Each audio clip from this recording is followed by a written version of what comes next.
Pause. Welcome to episode 2. This is a discussion of chapter 2 of UAE crypto litigation, available at www.uaecryptolitigation.com. Welcome to the deep dive. Today, we're really getting into a fundamental legal challenge, something anyone dealing with crypto assets in the UAE needs to understand. What actually happens when money changes hands for crypto investment, but, without any formal paperwork? Exactly. And that's our mission today for you, the listener. We want to frame this core legal problem. You see, when there's a transfer of funds, maybe to someone who's meant to manage it, there's this huge immediate risk if it's undocumented. What kind of risk? Well, the big question is, was it a personal loan? Something that just has to be paid back no matter what happens in the market? Or was it an informal investment, meaning the capital's actually at risk and the manager's only really liable if they mess up, like failing to make the trade? And that classification is everything, isn't it? It determines everything. Loan means repayment. Investment means market risk applies. Okay, so that's the crucial ambiguity. If the investment goes sour, loan versus investment decides who bears the loss. To see how UAE courts tackle this, we're diving into a key judgment, one from the Abu Dhabi Court of First Instance back in 2022. Right. This case involved quite a significant sum transferred between two people, and it basically became a clash of stories.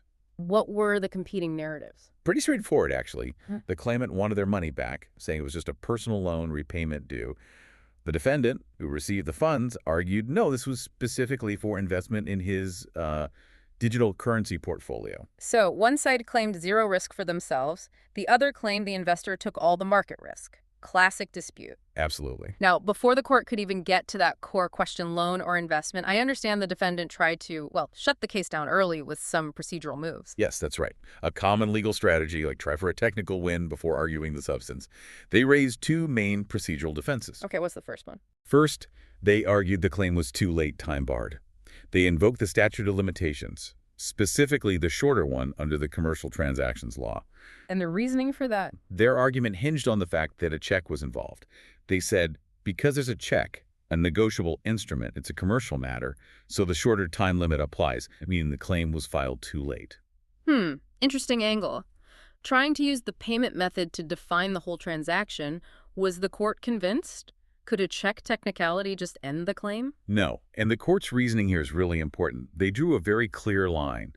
The court stated that the claim wasn't based directly on the check itself. It's the source of the obligation. Okay. Instead, the check was just evidence of an underlying obligation. The real basis was the agreement, the transfer of funds itself. So the court looked past the instrument to the underlying deal. Precisely. They focused on the civil agreement to transfer funds. And by doing that, they determined the case fell under the ordinary statute of limitations in the civil transactions law, which is longer. And that effectively knocked out the defendant's main time bar defense. That seems like a crucial step to ensure these informal agreements can actually be examined fairly. It was. It kept the focus where it needed to be. Then came the second defense, res judicata. Which basically means the matter has already been judged. Exactly. They argued this whole dispute was already settled in a previous legal action back in 2019. If that were true, the court would indeed have to dismiss it. How did they address that claim? Well, the court rejected this defense too, and for two solid reasons. First, just on the facts, the checks used as evidence in this case were different from the ones in the 2019 case, so different evidence. Okay, that alone seems significant. It was. But maybe more importantly, the court found that the merits of the dispute, the core issue of loan versus investment, were never actually decided in that earlier 2019 case. Because that earlier action, which was an appeal of a payment order, got annulled purely on a procedural point. It wasn't about the substance. It was about someone failing to swear a required oath. I see. So because the fundamental question wasn't judged on its merits back then, res judicata couldn't apply now. Correct. The current claim could proceed. It's fascinating how thoroughly the court addressed those defenses, ensuring procedure was followed, but ultimately clearing the path to the main issue. So here's the really interesting part for me. With the procedural hurdles gone and two conflicting stories, how did the court figure out what actually happened? Loan or investment? This is where things took a decisive turn, based on the defendant's own words. The court looked back at the records from that prior 2019 legal action. The same action used for the res judicata defense. The very same. And in those records, The court found a binding judicial admission made by the defendant himself. An admission? What did he admit? He had stated conclusively that the claimant had given him a specific sum of money back in 2018. And crucially, he stated the purpose was for investment services, specifically buying digital currencies, which were to be held, quote, in the former's portfolio. Wow.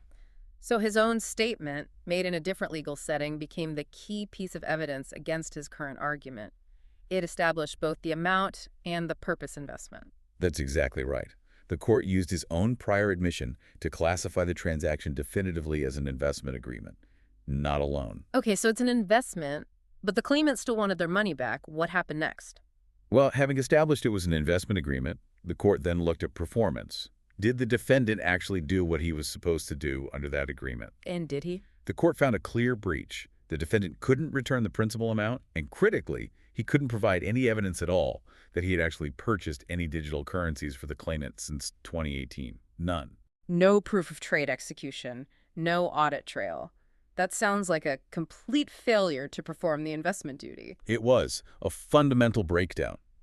And under the UAE Civil Transactions Law, specifically Article 272, this failure triggered certain rights for the claimant. What rights? Article 272 allows the party who hasn't received performance to either demand performance or, importantly here, to demand rescission of the contract.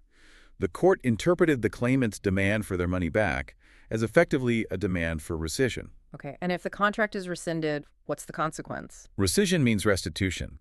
The goal is to put both parties back in the position they were in before the contract was made. So back to square one. Exactly. And since the defendant couldn't prove he performed the investment duties, he couldn't show the money was invested and subject to market risk, or lost, the court ordered him to repay the full principal amount. So ironically, even though it was deemed an investment, the failure to prove performance of that investment led to the same outcome as if it were a loan getting the principal back. Precisely. The lack of proof effectively converted the outcome back to a simple return of capital.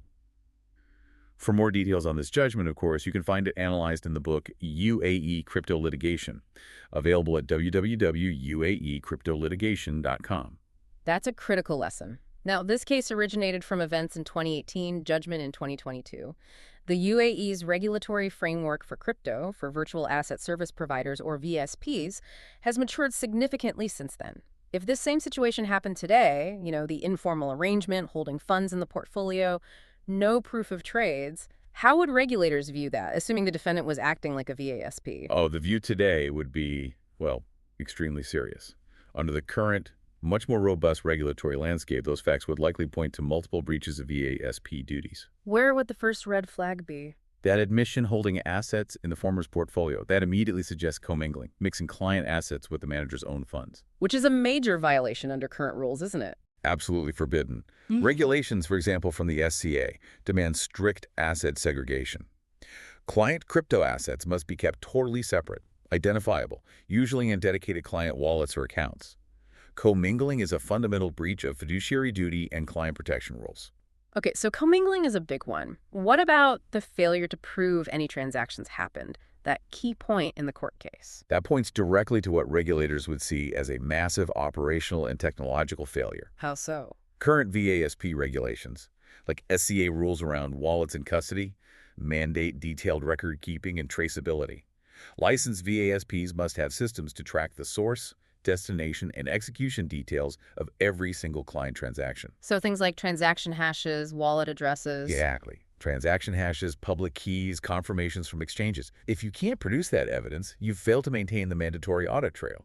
It suggests your systems and controls are just not compliant. It's a major operational red flag. Right. And finally, just the whole informal nature of it, taking a large sum to manage in the portfolio. How does that fit with today's requirements for licensed VASPs? It doesn't fit at all. The modern framework demands proper institutional governance. Regulators like the SCA, the Central Bank, VAR in Dubai, they require licensed VASPs to have comprehensive frameworks for risk assessment, technology risk management, internal controls. Formal procedures, checks and balances. Precisely. Ad hoc, informal management of client assets is completely incompatible with those standards. The rules are designed to ensure resilience, security, and auditable processes, none of which seem present in the case facts. So, putting this all together, what does this mean for you, the listener? If you're managing assets or perhaps you're an investor using someone's services, what are the key actionable takeaways from this case to avoid ending up in a similar mess? The absolute core lesson is that ambiguity is your enemy. Any lack of clarity, especially around whether it's a loan or investment, creates massive liability risk. So, based on the analysis, we can outline 3 critical preventative measures. Think of them as essential components for your transactional architecture. Okay, let's break them down. What's number one, the starting point? Number 1 is explicit characterization. This is foundational. You need a written agreement that immediately and clearly states this is not a loan, no debtor-creditor relationship. So define it clearly. Yes, define a precise investment mandate, what the manager can and can't do. And crucially, include a clear, binding acknowledgement from the principal, the investor, that their capital is at risk. They need to explicitly accept that the manager doesn't guarantee performance or protect against market losses. That legally shifts the market risk. Got it. Explicitly define it as risk capital, not a loan. That's number 2. This sounds like it addresses the proof problem we saw. Exactly. Number 2 is the trade execution and confirmation protocol. To counter that failure of proof that doomed the defendant, the contract must mandate a clear, binding audit trail, preferably cryptographic proof. What does that mean in practice? It means the manager's performance isn't just assumed. It has to be proven. The contract should require them to provide verifiable evidence, things like transaction hashes, public keys of the destination wallets, ideally shortly after each trade is executed. This turns the abstract duty to invest into concrete, verifiable actions recorded on the blockchain or exchange records, evidence a court can actually rely on. Makes sense. Proof of performance built into the agreement. And number 3, this seems linked to the commingling issue. Yes. Number 3 is the segregated asset and wallet protocol. The agreement must mandate complete separation of the client's assets from the manager's assets. How is that usually achieved? Often, it requires using a dedicated wallet, maybe called the principal's wallet, that holds only the client's assets and is clearly designated as such. This protocol ensures title and control remain clearly with the principal. It strictly prohibits commingling, and it provides a much clearer path for recovering assets if things go wrong. Those 3 points seem incredibly practical: clear characterization, proof of performance, and asset segregation. It really paints a picture of robust transactional design. So the underlying lesson here seems pretty clear, right? If you don't have that clear documentation, that explicit risk allocation, and especially that proof of performance, UAE courts are likely to use basic civil law principles, breach of contract, rescission, restitution to effectively force repayment of the principal. That's the default outcome in ambiguity. Failure to prove the investment was performed often means the court treats it like a refundable sum. You risk having your investment reclassified as a de facto loan repayment if you can't evidence your actions. And this focus on classification and proof leads us directly into the next area the author explores. They set up the bridge to the next chapter like this. The preceding analysis established the legal distinction between a loan and an investment based on a party's own admissions, affirming that a failure to perform investment duties leads to restitution of the principal. The judicial inquiry now moves to a more nuanced level of characterization. Where a transaction is clearly an investment, what is the precise legal nature of the relationship between the investor and the manager? The following case dissects an arrangement where the court was required to determine whether an individual was acting as an agent for a corporate entity or as an independent investment manager, a distinction with profound implications for assigning liability when the investment fails. That brings us to the end of our discussion on Chapter 2.